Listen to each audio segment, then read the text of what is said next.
SADC forces deployment through SAMI DRC were not deployed unilaterally by the DRC, but rather with a mandate from the AU, an organization Rwanda is a part of, even if its behavior in the DRC clearly flaunts its principles. Third, the M23 excluded itself from the Nairobi process by renewing attacks against the FARDC. The government of the DRC has nonetheless expressed its willingness to re-include the M23 in the Nairobi process. We reject Rwanda's obsession and attempts to elevate the M23 to the level of an interlocutor deemed fit to sit at the same table as a legitimate government. We urge the government of the DRC to sever its ties with FDLR and to implement its commitment to neutralize this group. We also regret that President Lourenço of Angola had no choice but to evacuate members of the reinforced ad hoc verification mechanism due to the untenable security situation in Eastern DRC. While the ceasefire agreement has been violated, the mechanism remains incomplete and has not been fully operationalized. Fourth, the natural wealth of the DRC must translate into prosperity for its people. All actors, both local and external, who continue to illegally exploit the country's resources and fuel the conflict must be held accountable.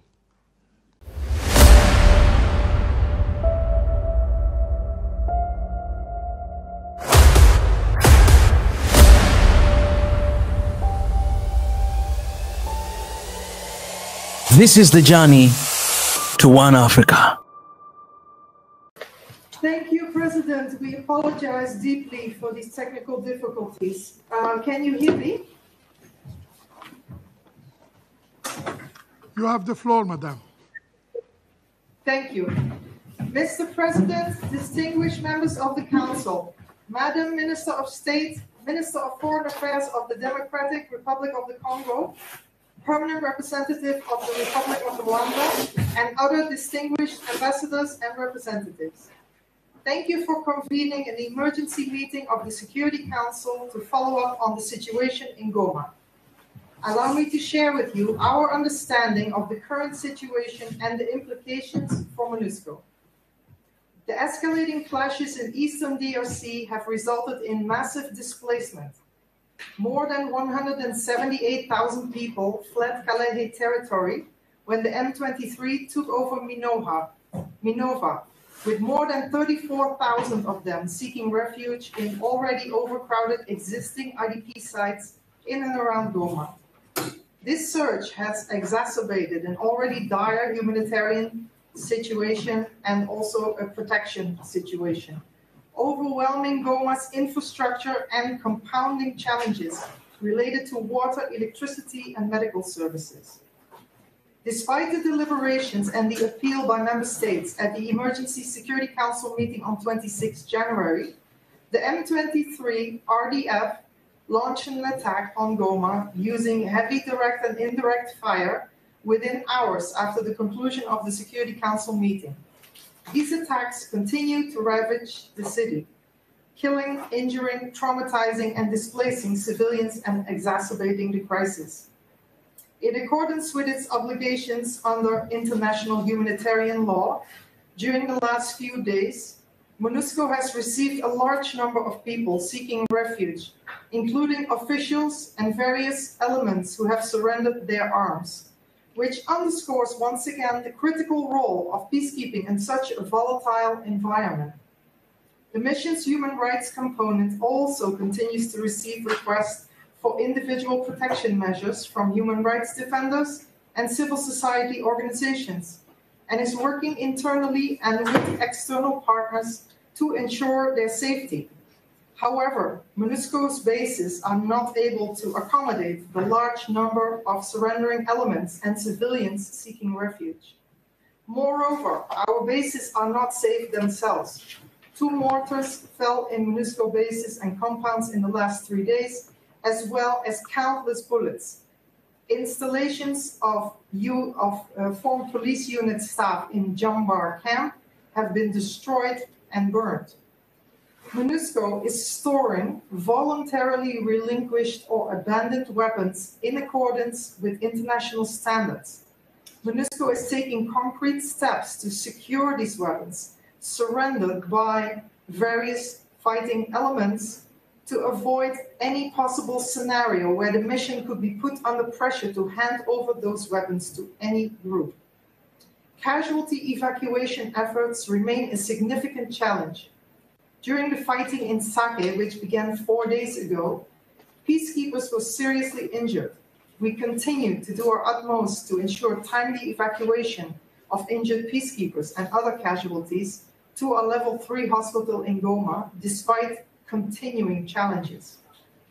The fighting of the past week has also severely hampered supply convoys and consumed many resources held by MONUSCO's units. Damage to camps, including water tanks, generators, and vehicles, has further exacerbated the situation. Many troops are now running out of critical equipment, especially water, food, medical supplies, and blood. In some camps, fuel shortages have rendered generators inoperable, affecting communications equipment. In addition, a significant number of non-combatants have sought refuge in MONUSCO's camps in need of food, water, and medical care, further straining already limited supplies. The MONUSCO warehouse at the airport has been looted, further depleting supplies. The courthouse in Goma has been looted, and I can continue with this list. The proliferation of weapons in Goma poses a significant risk as combatants blend into the civilian population and abandoned military depots are looted by civilians.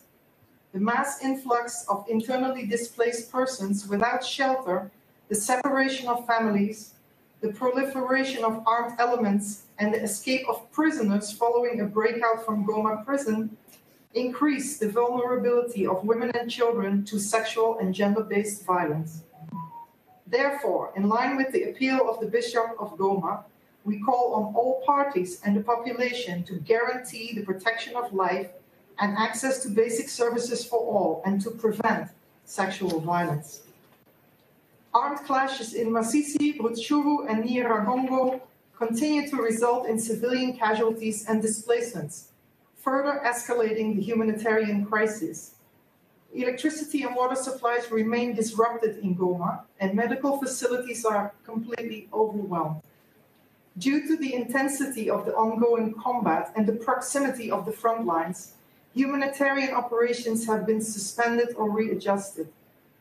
Immediate action is required to alleviate the suffering of civilians and enable life-saving humanitarian efforts to proceed.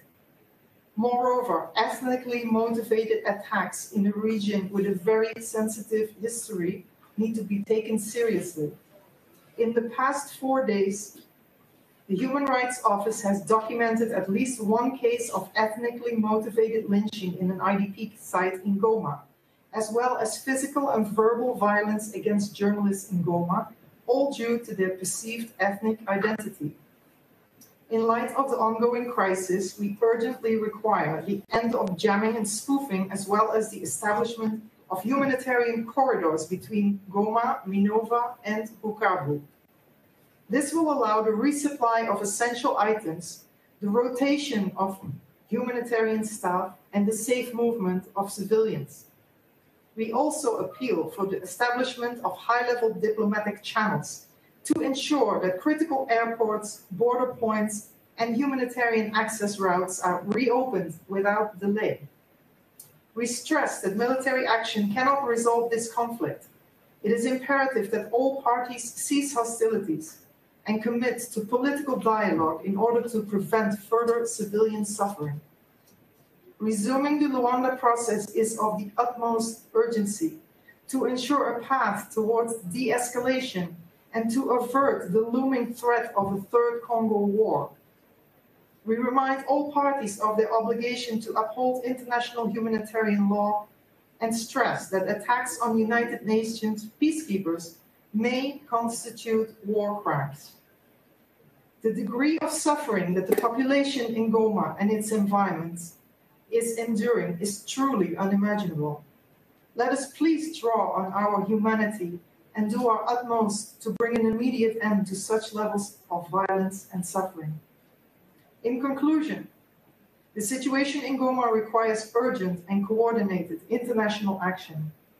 Despite the significant challenges, MONUSCO continues to play a vital role in this crisis in the Eastern DRC and has proven to be a beacon for myriad vulnerable groups seeking protection.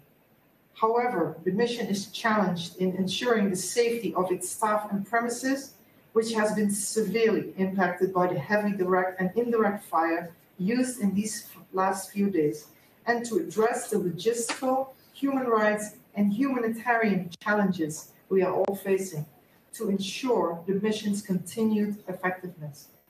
We call on all parties to prioritize the protection of civilians, open humanitarian corridors, and work towards a sustainable and peaceful resolution of the conflict. I thank you very much. I thank Ms. Viviane van de Peer for the statement. I now give the floor to those members of the Council who wish to make statements. And I give the floor to the representative of France. Monsieur le Président, Mr. je President, I wish remercie to la représentante spéciale adjointe du Deputy secrétaire Special général Representative of the pour sa Secretary General présentation et je for her salue briefing. la présence I welcome parmi here nous among de la us ministre des Affaires étrangères de the la Minister République of Foreign démocratique du Affairs Congo. for the Democratic Republic Le of the Conseil de Congo. sécurité The se Security réunit Council is une meeting nouvelle fois once again en raison de la due détérioration to the continue sustained de la deterioration situation of the dans le Nord situation Kivu. in North Kivu. Alors nous parlons, As we le speak, M23 prend le contrôle de M23 Goma is taking control of Goma avec le soutien with the actif active du Rwanda. support of Rwanda. Cela doit constituer un That signal must d'alerte set pour ce alarm bells Conseil, ringing for this comme council, cela avait été as it le did cas il y a 12 ans. 12 years ago. Le risque de The contagion risk of régionale regional est spillover réel. is real. La prise de Goma The comporte des seizure risques of Goma majeurs pour la brings sécurité with des it major populations et elle risks conduit au for the déplacement de security of centaines civilians de milliers de and personnes. prompts the Il est displacement of hundreds impératif of d'y thousands of mettre un people. terme. La It is France vital condamne to put an fermement end cette to that offensive. situation. Le France M23 doit firmly cesser immédiatement condemns son this offensive offensive. et se M23 retirer must des territoires immediately dont cease il a the pris le offensive contrôle. and withdraw from Le soutien territories aux groupes over armés which it has seized par toutes les control. parties doit Support for armed cesser. groups by La all priorité va parties donc au must retour stop. au Our cessez-le-feu et à la priority reprise must du be dialogue. Il n'y a pas renewed d'issue support for a ceasefire militaire and the au resumption conflit. of dialogue. There La is no France military réaffirme solution sa to this conflict. solidarité France reaffirms envers its la République solidarity démocratique du with the Congo et son Democratic Republic and its attachement à son unwavering intégrité commitment to territoriale et à sa upholding the souveraineté. DRC's Ici comme territorial ailleurs, integrity le and respect sovereignty. de Here la Charte and des Nations elsewhere, Unies compliance with the s'impose. UN Charter La France is poursuit the ses order of contacts the au plus haut day. niveau France afin continues de its engagement relancer at un the highest processus level in order politique. to Nous saluons resume la a political mobilisation process. We régionale. hail Nous regional espérons que la réunion du mobilization in Conseil this de regard, paix et and we sécurité hope de l'Union that the africaine ce African jour Union et le PSC sommet de la meeting communauté today d'Afrique de and the l'Est demain EAC summit permettront tomorrow d'avancer will dans la foster direction d'une paix progress durable. towards a Le dialogue sustainable, engagé dans le lasting cadre des peace. processus de Dialogue which Luanda has et been Nairobi doit reprendre sans initiated délai. within La the France Luanda and apporte son Nairobi plein process soutien must resume à ces as a matter processus of et elle appelle urgency. les parties France à supports respecter leurs these engagements regional conclus processes dans le and call cadre upon du parties to processus uphold de their Luanda. commitments entered into Retrait within the Luanda process. des These are as troupes rwandaises follows: du the territoire withdrawal of congolais Rwandan troops from et mise Congolese en œuvre territory du and plan the de implementation of démantèlement the des plan forces to démocratiques de dismantle libération du the Rwanda. Democratic Forces for the Liberation of Enfin, Rwanda, the la France tient FDLR. à réaffirmer Finally, avec France force wishes son to soutien à la forcefully MONUSCO. reaffirm its support for Son mandat a MONUSCO. été renouvelé à MONUSCO's l'unanimité mandate le was 20 décembre unanimously dernier. Nous renewed on condamnons the les 20th of attaques December. menées We par le condemn M23 à attacks son encontre waged by qui ont M23 conduit against à la MONUSCO. mort de plusieurs These casques bleus ces derniers jours. attacks have Nous claimed the lives of exprimons nos several blue condoléances à helmets leurs in familles. recent days. We convey our Les personnels condolences to their des emprises des family Nations Unies members. doivent être respectés. Personnel and Les attaques undertakings contre of les the casques United bleus Nations must be ainsi que des respected. civils et Attacks des against blue personnels helmet humanitaires civilians sont and susceptibles humanitarian de constituer personnel des are crimes de liable to guerre. constitute war Un accès crimes. humanitaire complet doit être garanti et les Comprehensive violations humanitarian du access droit must be international guaranteed. humanitaire et des Violations droits de of l'homme IHL and doivent human être rights condamnées. must be La condemned. France condamne à France nouveau le déploiement once de again systèmes de condemns missiles the solaires et deployment de of brouillage des surface-to-air signaux GPS dans missiles les and the zones scrambling of contrôlées GPS par le signals in M23 areas under avec le soutien M23 direct control des with the forces direct rwandaises de support défense. of the Rwanda La Defense MONUSCO doit Force. pouvoir MONUSCO continuer à must mener be son able action to pour continue to protéger do its les work to populations. protect La civilians. situation à Goma The situation in emporte des Goma conséquences has humanitaires et politiques major majeures. humanitarian and Nous political assurerons ramifications. que ce We will Conseil ensure reste that this pleinement Council mobilisé remains fully face à la gravité de mobilized cette in view situation. of just how grave Je vous this remercie. situation is. I thank you. I thank the representative of France for their statement, and I now give the floor to the representative of Sierra Leone. Thank you, Mr. President. Mr. President, thank you for convening this emergency meeting of the Security Council. I have the honor to deliver this statement on behalf of the A3+ members, Algeria, Guyana, Somalia, and my own country, Sierra Leone. At the outset, we pay tribute to the brave peacekeepers, MONUSCO personnel, and other UN staff who are risking their lives in pursuit of peace and the protection of civilians in Eastern Democratic Republic of Congo. We also honor those peacekeepers and SAMI DRC personnel who have made the ultimate sacrifice in service of peace. Our deepest condolences go to their families and to the government and people of South Africa, Malawi, and Uruguay. We express our gratitude to Ms. Viviane van der Peer, Deputy Special Representative for Protection and Operations in MONUSCO, for a comprehensive briefing on the dire situation on the ground. We also welcome the participation of Her Excellency Therese Karik-Wamba Wagner, State Minister for Foreign Affairs and International Cooperation of the DRC, as well as the representatives of all other participating states in this meeting. Mr. President, we commend the swift convening of this emergency meeting. In less than 72 hours, the Security Council has convened for a second time to address the rapidly evolving situation in Eastern DRC. The A3+ is deeply concerned about the volatility of the situation, the ongoing conflict, and the resulting stalemate, which present a high risk of a broader regional conflict.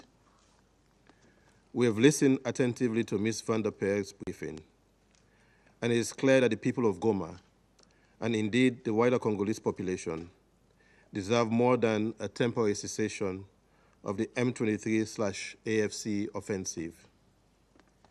They need the guns to be silent through a comprehensive political process that will not only end their suffering, but also guarantee respect for the DRC's sovereignty and territorial integrity.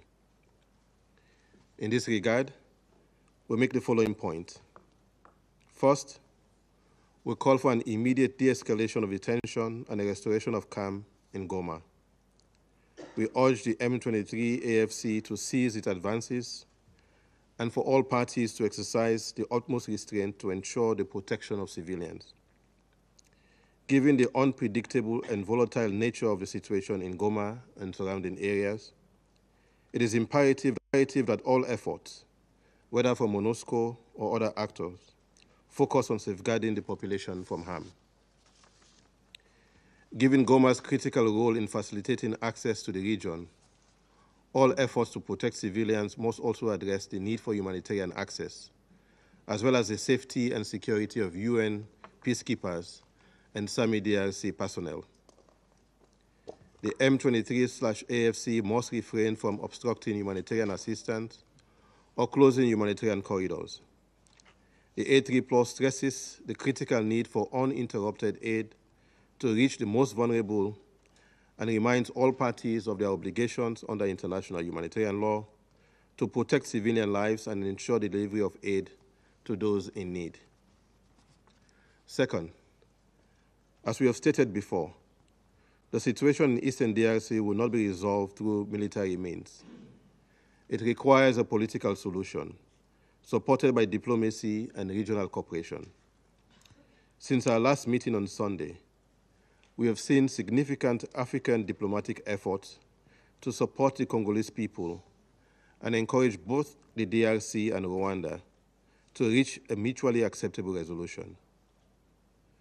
We recognize the leadership of President William Ruto of Kenya, who has called for an East African Community meeting that will take place in the coming hours. Earlier today, the African Union Peace and Security Council convened an emergency ministerial meeting in Addis Ababa. These regional efforts are commendable, but what is needed now is the commitment of both Rwanda and the DRC to engage in direct negotiations under the Luanda process in good faith, with the support of all these initiatives, to bring a prompt resolution to the situation in Goma. We strongly call on both Rwanda and DRC to fully engage under the Luanda process, which is being led by the African Union's designated mediator, His Excellency João Lourenço, President of Angola, to resolve the outstanding issues between them. We are aware that the longer this deadlock persists, the greater the risk of further escalation, which will become increasingly difficult to contain. If the political leadership of Rwanda and the DRC can engage in direct talks, there is hope for delivering much-needed relief to the Congolese people. Third, to achieve a lasting solution that fully respects the sovereignty and territorial integrity of the DRC, while also addressing Rwanda's security concerns. It is critical for both countries to fully implement their commitment under the Luanda process. The A3+ remain convinced that the Luanda process offers the best pathway to peace in the DRC. Through this process, a ceasefire agreement was reached, though regrettably breached, along with an agreement on a harmonized plan, reinforced ad hoc verification mechanism, and a comprehensive concept of operations. The A3+ calls on all parties to honor their commitment under the Luanda process. Given the unfortunate development on the ground, and in pursuit of peace and stability in the DRC and the wider region, the A3+ urges the government of Rwanda to withdraw its troops from DRC territories without preconditions and without delay, and to cease its reported support to the M23 AFC. Similarly, we urge the government of the DRC to sever its ties with FDLR and to implement its commitment to neutralize this group. We also regret that President Lourenço of Angola had no choice but to evacuate members of the reinforced ad hoc verification mechanism due to the untenable security situation in Eastern DRC. While the ceasefire agreement has been violated, the mechanism remains incomplete and has not been fully operationalized. Fourth, the natural wealth of the DRC must translate into prosperity for its people. All actors, both local and external, who continue to illegally exploit the country's resources and fuel the conflict must be held accountable.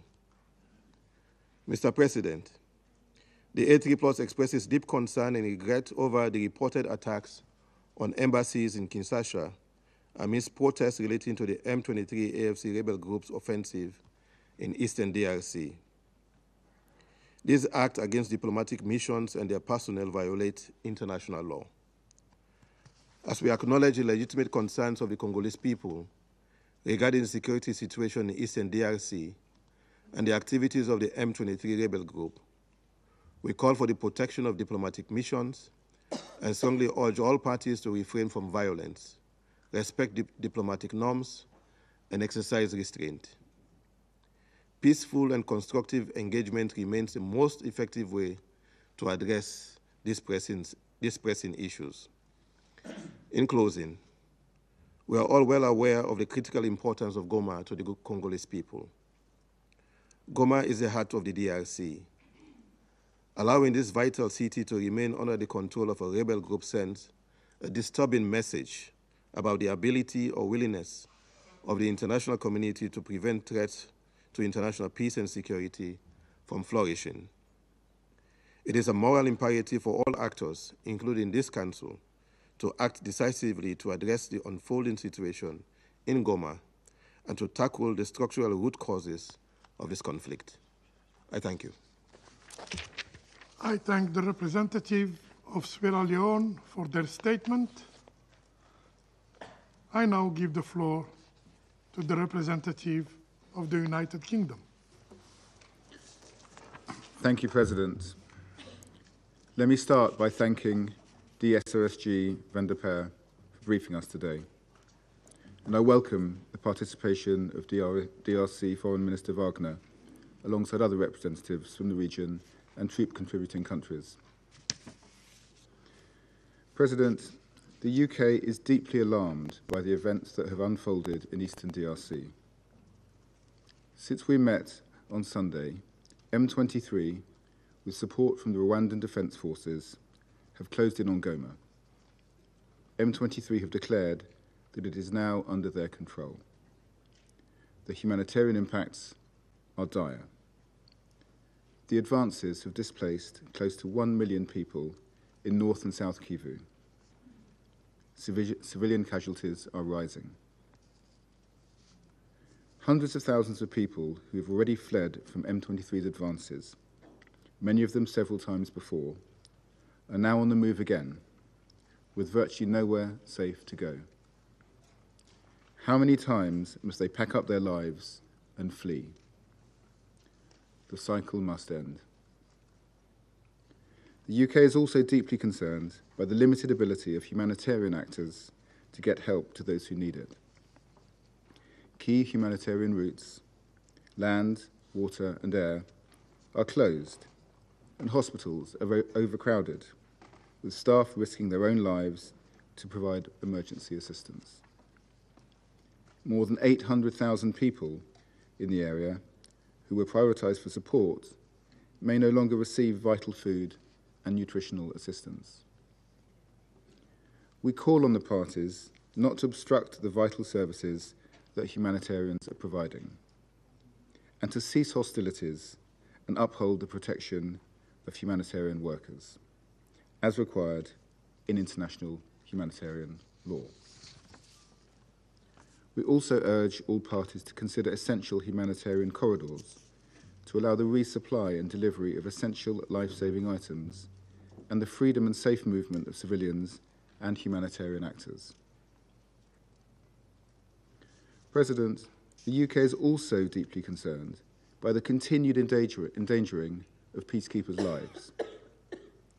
On Sunday, I expressed my condolences to the families of the 13 who'd already been killed. Since then, 4 more peacekeepers have tragically been killed. We urge an immediate end to this violence. We commend the leadership of MONUSCO, your courage under fire, and we thank you for the vital work of the mission.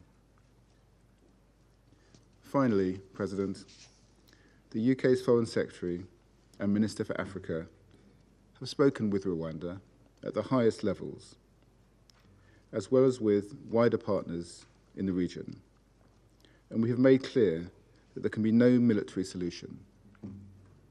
We urge all parties to cease hostilities and return to diplomatic talks immediately without preconditions. We remain committed to ensuring this Council takes the necessary action to support an end to this conflict. Thank you. I thank the representative of the United Kingdom for the statement, and I now give the floor to the representative of the Russian Federation. Господин председатель, Mr. President, благодарим we'd заместителя like to thank the спецпредставителя Deputy Генерального Special секретаря Representative of the Secretary General, Vivian van der Peer, for her briefing. Приветствуем We участие в заседании welcome министра to иностранных the дел meeting the Minister of Foreign Affairs of the Democratic Republic of Congo, Teresa Banga, and the representative of the other countries who've requested the floor under Rule 37. Distinguished colleagues, 2 days ago we met in this chamber and discussed the worrisome developments in the situation in the eastern DRC. Over the past 48 hours, the situation has significantly deteriorated, especially with the seizure of Goma, where there are more than 1 million civilians located. Russia firmly condemns the actions of M23. We call for a swift cessation of hostilities and a withdrawal of the rebels of the illegal armed formation from the towns, villages and territory they have seized. We also urge external forces to cease their support for M23 and to recall their military units. There's a need without delay to resume the negotiation process in Luanda. We must not allow a spillover of the escalation which could threaten the lives of people on both sides of the border and is likely to turn into an interstate conflict on a regional scale. We are seriously concerned by the humanitarian repercussions of what's going on. In front of our very eyes, the already difficult situation in North Kivu is turning into an utter humanitarian disaster. Goma de facto is cut off from the outside world. This may have serious consequences for the inhabitants of the town and the IDPs who have fled there. Once again, we would like to express our condolences to the families of the civilian victims of the DRC, the UN peacekeepers, and the fallen SADC soldiers. We stand in solidarity with the governments of the DRC and those states who've lost their service personnel. We wish their speedy recovery. We'd like to underscore that Russia unequivocally condemns the attacks on peacekeepers. It's absolutely unacceptable. We firmly support the UN peacekeeping mission in the stabilization mission in the DRC, its leadership, and the Blue Helmets. We also condemn any attacks and acts of aggression regarding international diplomatic representation. Such actions have absolutely nothing whatsoever to do with peaceful demonstrations. We urge Kinshasa to ensure the protection of foreign missions and diplomatic staff, pursuant to the Vienna Convention and its international obligations. The violence in eastern DRC needs to stop. However, there's no military path to resolve this crisis. It is absolutely clear that this is only possible as a result of political agreements. We're convinced that the Luanda process remains the best forum where agreements can be reached. We carefully listened to the representative of Angola during the meeting of the Council on Sunday. Angola clearly stated that the only obstacle to preventing a signature of a reconciliation document between Kinshasa and Kigali was the issue of cessation of government interaction with the illegal armed formations, and primarily with the M23. Without settling the status of this group as part of the intra-Congolese dialogue, any attempts to improve the situation between the DRC and Rwanda will not bear lasting fruit. Here, there is an urgent need for the resumption of the Nairobi process and the pushing forward of similar regional initiatives. There's no alternative to this. Mr. President, attempts to settle the crisis will also not bear fruit if the countries of the Great Lakes region do not take decisive measures to combat the illegal exploitation and smuggling of natural resources, the lion's share of which, as we all know, come from the eastern DRC, which is beset by instability. There's a need for extra-regional players and large transnational corporations to review their relationship with the use of these resources, because in their interest there's this ongoing illegal supply of blood minerals. These states have all instruments available to them to stop the hot phase, so to speak, of the conflict and to exert pressure on the parties so they return to negotiations. They must be harnessed to protect people's lives and to stop the suffering of hundreds of thousands of civilians. Unfortunately, we've all seen that the statement of the Council has not stopped the M23, and those who support this group from seizing Goma and continuing their hostilities. Russia, from its side, will do everything possible, including through here in the Council, to stop the escalation and to restore prospects for diplomatic settlement in the interest of stabilizing the situation in the eastern DRC. Thank you very much indeed. I thank the representative of the Russian Federation for the statement. I now give the floor to the representative of the United States. Thank you, President. Thank you, DSRSG, Vivian van de Peer, for your briefing on the unacceptable events of the last 48 hours. The United States condemns the seizure of Goma and urges this Council to consider measures to halt the territorial advances by Rwandan troops and M23. We stand in firm support of the Congolese people and of the sovereignty and territorial integrity of the DRC, and urge Rwanda to respect the same. At the same time, we are watching with concern and deplore the destruction of diplomatic facilities in Kinshasa, and call on the DRC government to respect its obligations to protect diplomatic premises and personnel. We call for an immediate ceasefire, an end to this fighting. Rwanda must withdraw troops from the DRC. Rwanda and the DRC must return to the negotiating table and work toward a sustainable, peaceful solution. We remain deeply concerned about the human rights abuses, displacement, and other impacts on Congolese civilians suffering the brunt of this fighting. Civilians, including the growing number of IDPs and refugees in Sake, Goma, and beyond, must be protected. More than ever, humanitarian actors must be allowed to operate freely and deliver life-saving aid. The rights of all Goma's inhabitants, including former combatants, must be respected.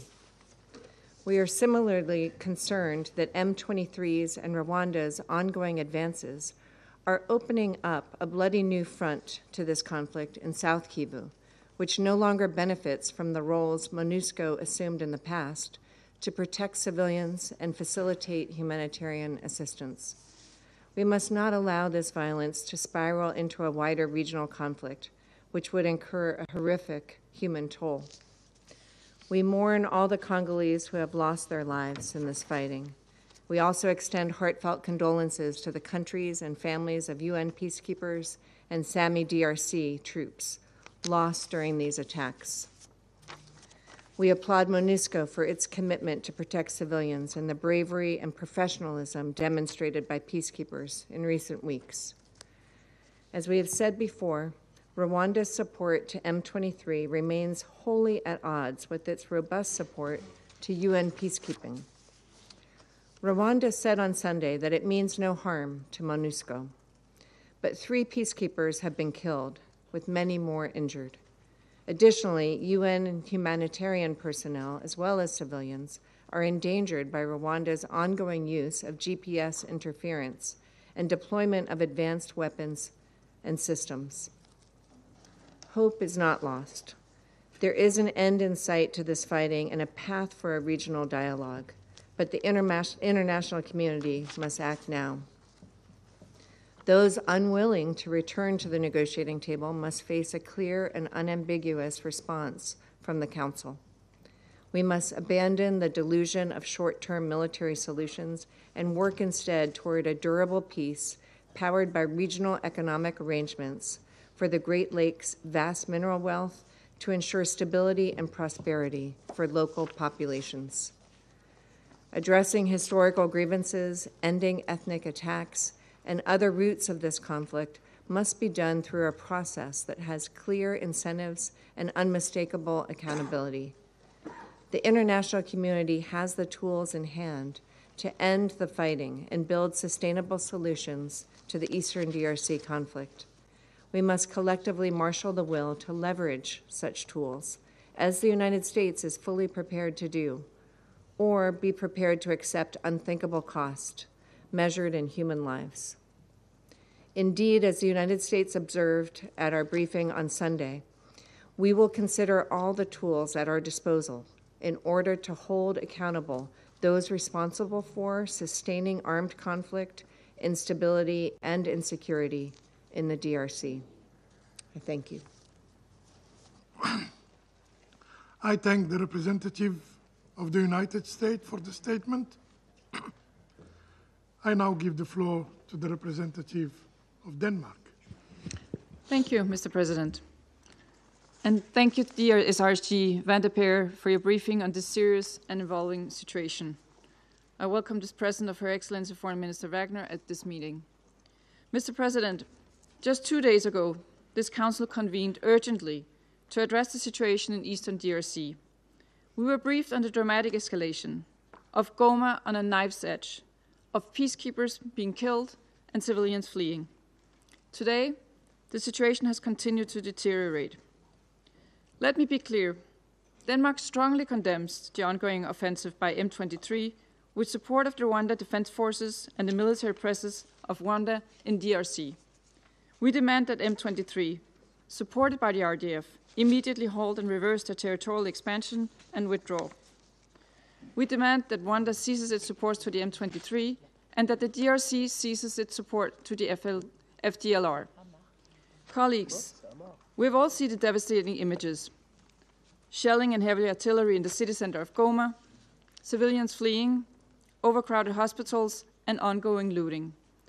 Denmark is extremely concerned about the risk of urban conflict, as well as sexual violence following the influx of armed elements and the Goma prison escape.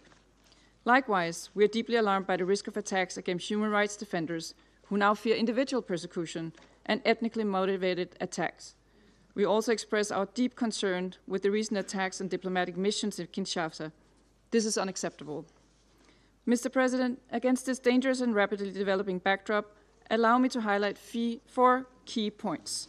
First, Denmark demands an immediate cessation of hostilities, as well as unhindered, rapid and safe humanitarian access to all populations in and around Goma. This includes open humanitarian corridors, open land borders, and airspace. This cannot be understated. In line with international humanitarian law, medical and humanitarian personnel must be protected, and their ability to provide life-saving care must be ensured. Parties must engage with the UN humanitarian actors for deconfliction purposes and allow trauma and specialized medical teams urgent access. Upholding IHL is not an option, it's an obligation. Second, Denmark firmly condemns any form of violence targeting civilians and objects indispensable to the survival of the civilian populations. We demand their immediate protection and the respect for human rights, regardless of ethnic group, gender, or age. Perpetrators of any attack against civilians must be held to account, no matter their rank or affiliation. Third, we express our full support to MONUSCO as it fulfills its critical mandate facing extremely difficult circumstances. We remind the parties that any involvement in attacks against MONUSCO peacekeepers may constitute a war crime and a basis for sanctioned designations pursuant to United Nations Security Council resolutions. Fourth, Mr. President, as we underlined just 2 days ago, there is no military solution to this conflict, only a political one. We urge DRC and Rwanda to immediately and in good faith fully re-engage and fully recommit to diplomatic talks in the regional peace processes in place. The Luanda and Nairobi processes are the means to solve this conflict. Colleagues, we are not here merely to request that the parties uphold their obligations under international law. When these obligations are consistently violated, it is incumbent upon us to consider all appropriate tools at the Council's disposal. Mr. President, to conclude, the people of the DRC deserve peace. The peoples of the Great Lake region deserve peace. As the UN body charged with the maintenance of international peace and security, this Council should act decisively in support of this goal. Count on Denmark's support. Thank you. I thank the representative of Denmark for the statement. I now give the floor to the representative of Slovenia. Thank you, Mr. President. We thank Algeria for convening this urgent meeting. We also thank Ms. van der Peer for her briefing. Mr. President, just 2 days ago, this Council condemned the advances of M23 and demanded that the offensive and advances towards Goma immediately stop. Unfortunately, the developments since then have only confirmed our fears. Mr. President, the M23's continued offensive, including the seizure of Goma, with support from Rwanda Defense Forces, is a clear threat to regional stability. We strongly condemn these actions. Slovenia renews its demand for the immediate ceasefire and the unconditional withdrawal of M23 from the occupied territories. The risk of this conflict escalating into a wider regional crisis must not be underestimated, and recent developments have only amplified these fears. Our message is clear. The violence must stop, and diplomacy must take the lead. Slovenia continues to call on Rwanda to fully withdraw its forces from the DRC territory in accordance with international law and to cease its support to M23. We strongly condemn the ongoing violation of the sovereignty and territorial integrity of the DRC. They must be respected. We also continue to call on the DRC to cease all cooperation with the FDLR and other armed groups. We are gravely alarmed by the escalating risks in Goma and its surroundings, with the risks of urban fighting and the use of heavy weapons in densely populated areas. There is no time to waste. Mr. President, this is yet another nightmare chapter in this ongoing conflict, forcing hundreds of thousands of civilians to flee, too many of them not for the first time. They're living in fear, They are hungry, they are exposed to vulnerabilities, which are further intensified by the presence and influx of armed elements. Restoring and returning to an agreed ceasefire is imperative, but immediate measures are also needed to protect civilians, humanitarian and medical facilities, critical infrastructure, including electricity, water, and communication networks. Safe humanitarian corridors must enable aid delivery and civilian evacuations. Heavy weapons and troops must be withdrawn from the IDP sites. We cannot stress this enough. International humanitarian aid and international humanitarian and human rights law must be upheld by all parties at all times. We call on both countries to exercise maximum restraint. We remain hopeful that strong African engagement through the African Union, the East African Community, and the Luanda processes can help turn the tide through dialogue, and we commend these efforts. Strengthened by this Council, continued engagement, and bilateral efforts, these actions highlight the value of complementing all paths to peace, and Slovenia fully supports them. We urge Rwanda and the DRC to heed calls for peace from the region and the wider international community, and especially those fleeing bullets and bombs, to de-escalate and re-engage in a diplomatic process. Mr. President, we strongly support MONUSCO and its vital mission to protect civilians and recall the need to ensure their safety and security. We unequivocally condemn all attacks and threats against MONUSCO personnel, humanitarian and medical workers who, even as we speak, continue to carry out their life-saving work under fire. In closing, Mr. President, let me express Slovenia's grave concern over the attacks on diplomatic missions in Kinshasa. Any such actions are entirely unacceptable and a clear violation of international law. We call for the protection of diplomatic missions in strict accordance with the Vienna Convention on Diplomatic Relations. I thank you. I thank the representative of Slovenia for the statement. I now give the floor to the representative of the Republic of Korea. Thank you, Mr. President, for convening this emergency meeting following Sundays. I thank Deputy SRSG Van de Per for her sobering briefing. I welcome Minister Wagner of the DRC. At the outset, the Republic of Korea reaffirms its steadfast support for MONUSCO and the regional and sub-regional organizations for their tireless efforts in addressing this perilous crisis. We also reiterate our firm commitment to ensuring the safety and security of MONUSCO peacekeepers. At the same time, we strongly condemn the attacks on diplomatic missions in Kinshasa and urgently call for their immediate cessation. We urge the DRC government to fulfill its obligations under international law by ensuring the protection of all diplomatic missions within its territory. Mr. President, I would like to underscore 3 points today as we confront the devastating and fluid developments on the ground. First, we deeply regret that the unified call of the Security Council during Sunday's meeting, and along with the subsequent press statement, has been blatantly disregarded by the M23 and Rwanda. We demand that the M23 immediately halts its unjustifiable military actions in eastern DRC and withdraw from its offensive in Goma. Their reckless actions are forcing civilians to flee with no safe refuge, endangering hundreds of thousands of innocent lives. Equally critical, we urge Rwanda to refrain from further escalating the conflict.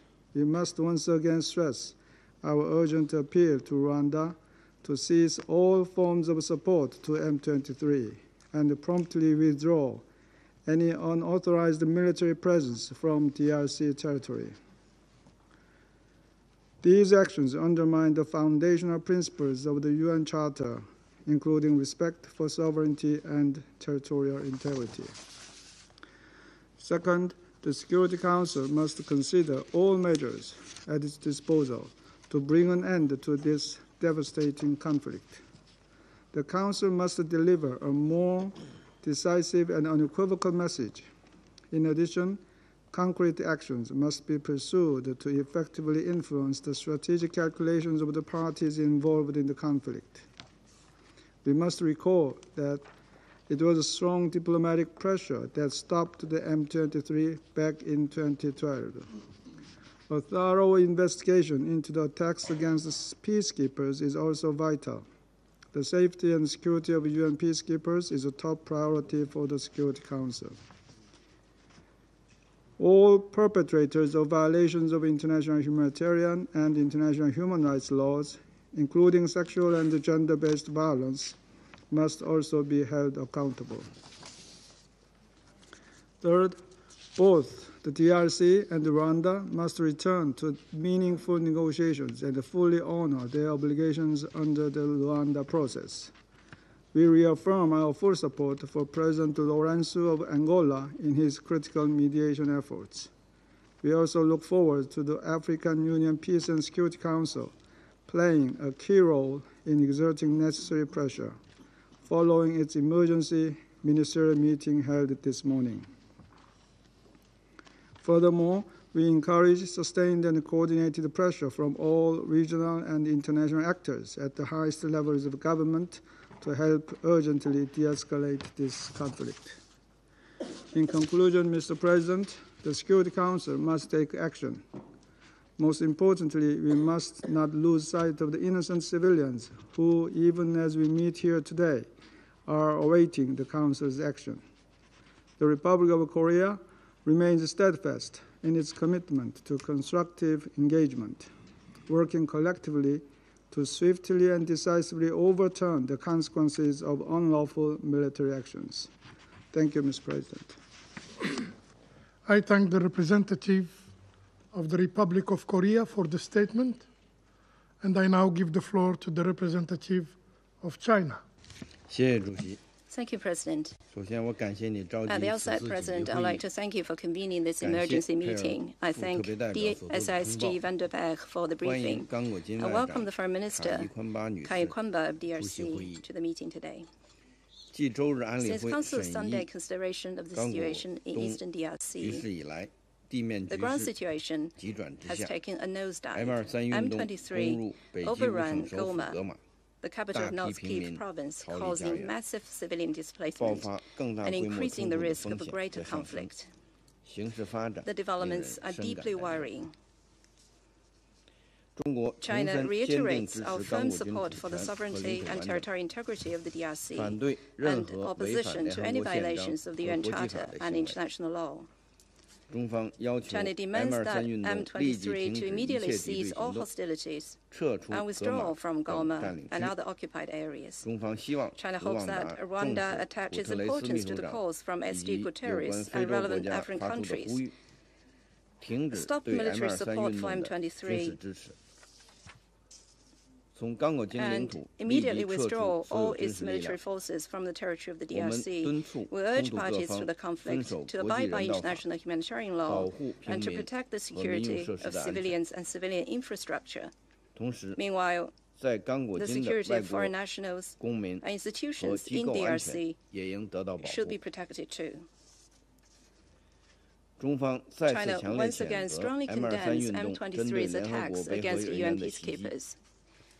We salute MONUSCO for sticking to its post under extremely dangerous circumstances and support its continued activities, including protection of the civilians pursuant to the mandate of the Security Council. We reiterate that any attacks targeting UN peacekeepers are unacceptable and urge parties to refrain from any actions that may endanger peacekeeping camps and peacekeepers. President, it should be underscored that there is no military solution to the issue of Eastern DRC and that diplomatic negotiations are the only way out.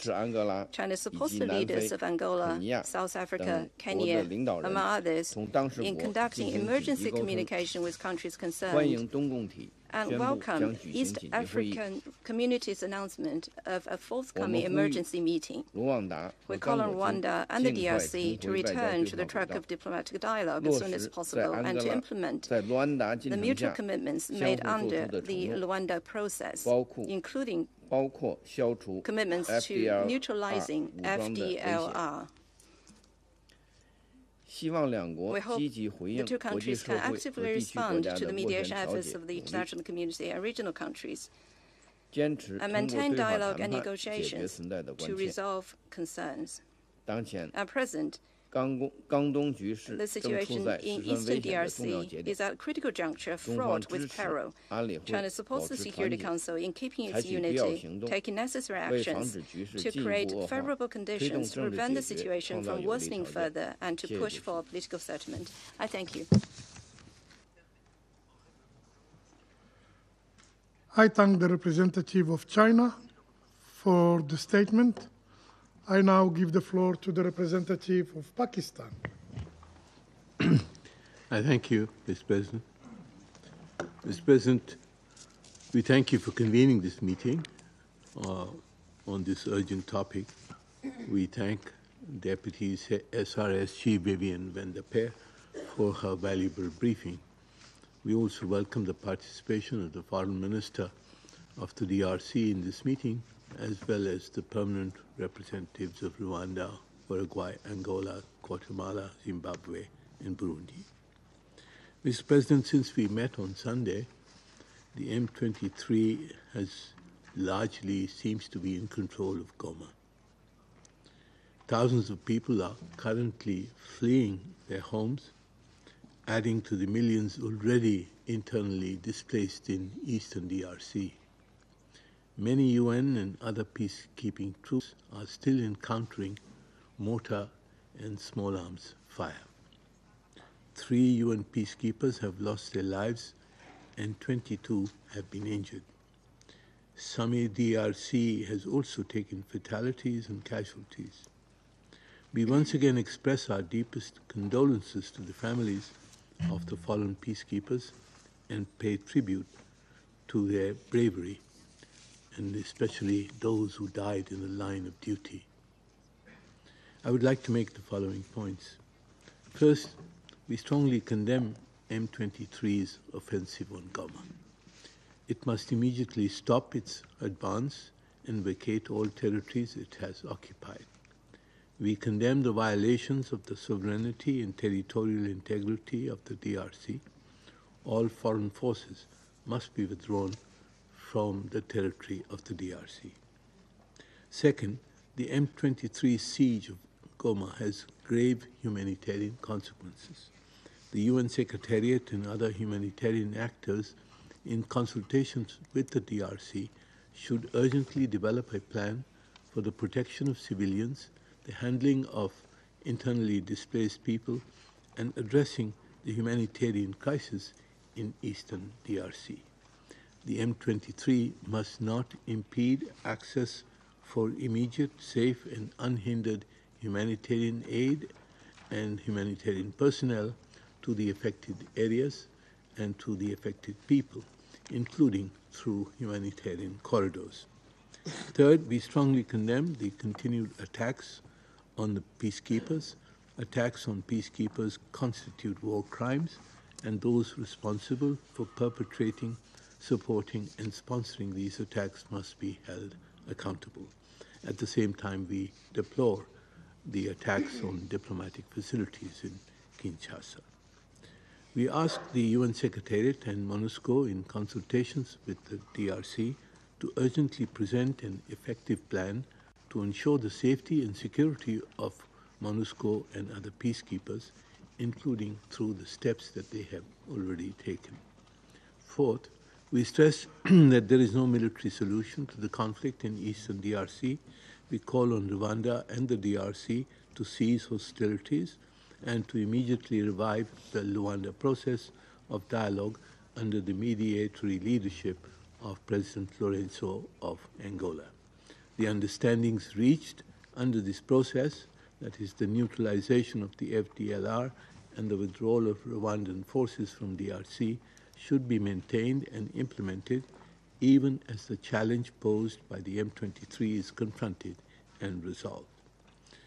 We hope that the reconciliation within DRC will be achieved, especially through the Nairobi process. We also extend our full support to the Special Envoy for the Great Lakes region in promoting dialogue to resolve the conflict in Eastern DRC. Fifth, we appreciate the communiqué issued today by the African Peace and Security Council on the situation in DRC, in Eastern DRC.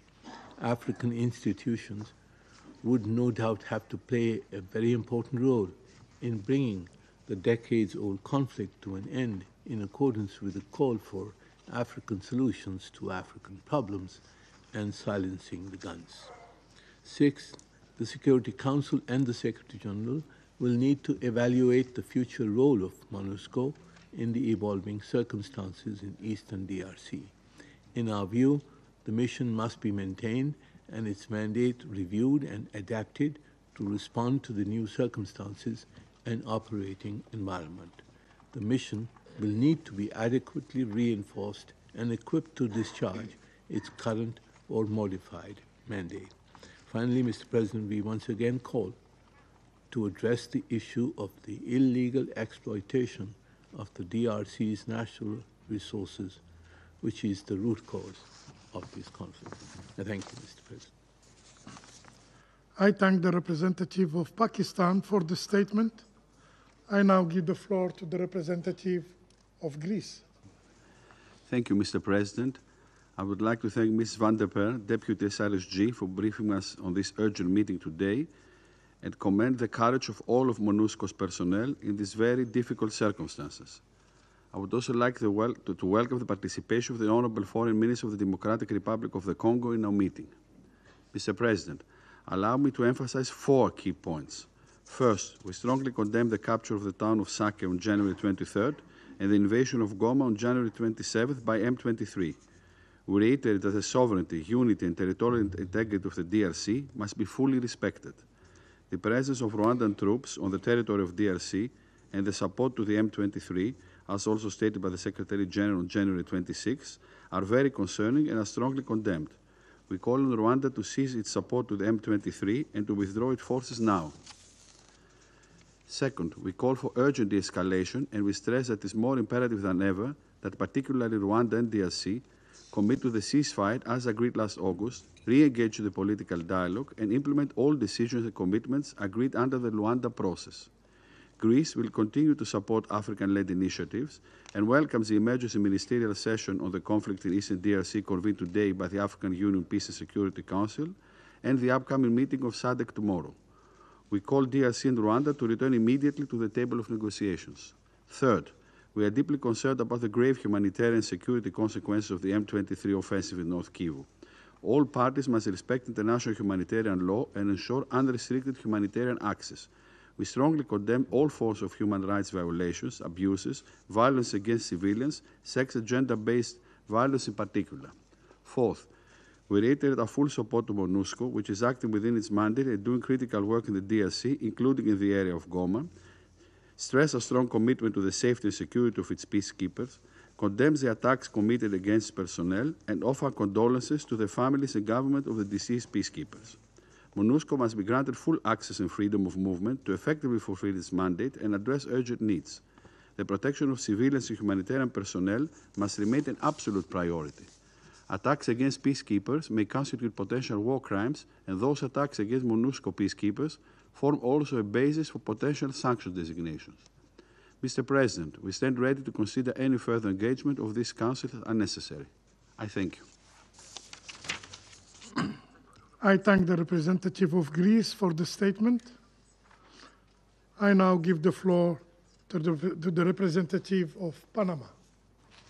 Muchas gracias, señor Thank you very presidente. much indeed, Damos Mr. la más President. cordial bienvenida a la We warmly representante especial welcome adjunta de the Deputy MONUSCO, Special la señora Representative Vivian van der Per. Le for agradecemos por su Ms. presentación Vivian informativa van der Per. We thank y her for her también briefing. a la participación We also de la ministra de welcome Relaciones the Minister Exteriores, for Son Foreign Excellence Affairs, Thérèse Kayikwamba Wagner, desde la República Democrática del Congo.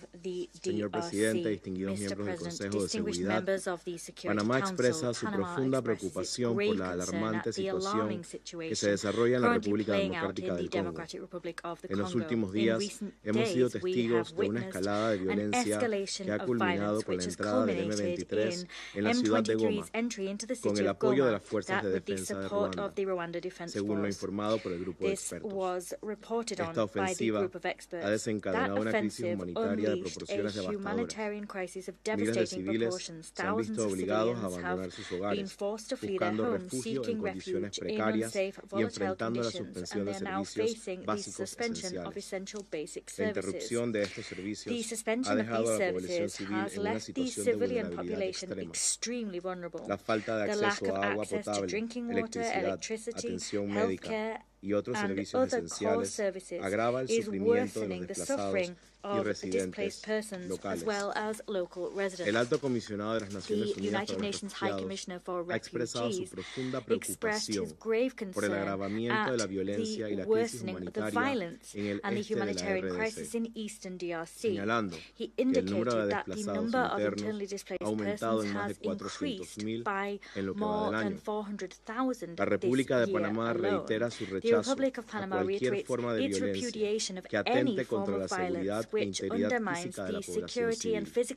Hacemos un llamado urgente a todas las partes involucradas para que cesen las hostilidades de inmediato y respeten el derecho internacional humanitario. Apoyamos plenamente el llamado de las entidades de las Naciones Unidas para habilitar pausas humanitarias temporales en áreas críticas, así como para el establecimiento de corredores humanitarios seguros y efectivos. De igual manera, reiteramos nuestro firme respaldo a la invaluable labor de la MONUSCO, cuyo compromiso con la paz y la seguridad en la región es incuestionable. Reconocemos los complejos desafíos que enfrenta la misión en un entorno altamente inestable y apreciamos profundamente sus incansables esfuerzos para proteger a la población civil y fortalecer las instituciones del Estado de Derecho. Señor Presidente, el domingo durante la sesión de emergencia, Panamá expresó su solidaridad y acompañamiento a los cascos azules y sus familias. Es inaceptable que hoy nuevamente nos veamos en la terrible situación de tener que expresar nuevamente nuestro más sentido pésame por la pérdida de la vida de 4 más que murieron en la línea de combate. Reconocemos los esfuerzos regionales que se llevan a cabo para enfrentar esta crisis. En particular, destacamos la iniciativa del presidente de Kenia, William Ruto, quien ha convocado para mañana una reunión de emergencia de la Comunidad de África del Este y el Consejo de Paz y Seguridad de la Unión Africana. Ambas iniciativas con el objetivo de garantizar la protección de los civiles y fomentar el diálogo sincero entre las partes en conflicto. Señores, estamos observando la escalada de este conflicto en tiempo real. Es el momento oportuno para que este Consejo actúe de manera contundente con el fin de garantizar el acceso irrestricto a la ayuda humanitaria y restablecer los servicios básicos en las áreas afectadas. La población congoleña debe recibir el apoyo de la comunidad internacional basado en los principios de la Carta de las Naciones Unidas para evitar una crisis regional. Reafirmamos nuestro compromiso inquebrantable con la soberanía e integridad territorial de la República Democrática del Congo. Exigimos al M23 y a las fuerzas de defensa de Ruanda a detener de manera inmediata su avance y a proceder a su retiro completo, respetando plenamente el acuerdo del alto al fuego y los procesos de mediación en curso. Muchas gracias, señor presidente. I thank the representative of Panama for the statement. I now give the floor to Her Excellency Ms. Therese Kayikwamba Wagner, State Minister, Minister of Foreign Affairs, International Cooperation and Francophonie of the Democratic Republic of the Congo. You have the floor, Madame. Thank you, Mr. President.